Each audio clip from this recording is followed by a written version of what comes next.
They answered the call to duty and gave their lives. Today, Americans paid tribute to them. It was an emotional Memorial Day and one marked by change, as President Obama named a new top military officer. A reminder that members of the U.S. Armed Forces are in harm's way on 3 separate fronts. At Arlington National Cemetery, the president laid a wreath before the tomb of the unknowns and addressed military families who waved flags and fans in the sweltering heat. Our nation owes a debt to its fallen heroes that we can never fully repay. But we can honor their sacrifice, and we must.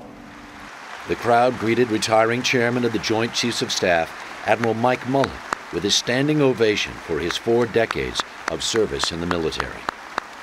Earlier in the day, the President had announced the Admiral's replacement, Army General Martin Dempsey. With nearly 40 years in uniform, Martin Dempsey is one of our nation's most respected and combat-tested generals. General Dempsey will serve as the principal military advisor to the President and his newly reorganized defense team as they tackle the war in Afghanistan, conflict in Libya, and wind down operations in Iraq.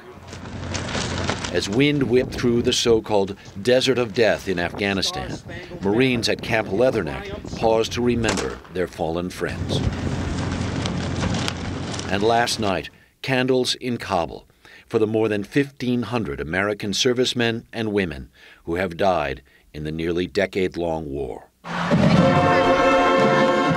On the home front, there were celebrations of service and star-spangled parades.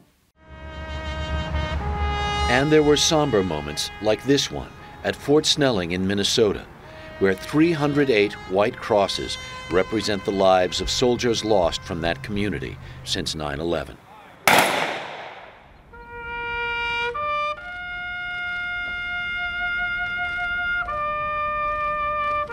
And taps played across the land in honor of and in mourning for those who gave their lives to protect the freedoms we hold dear.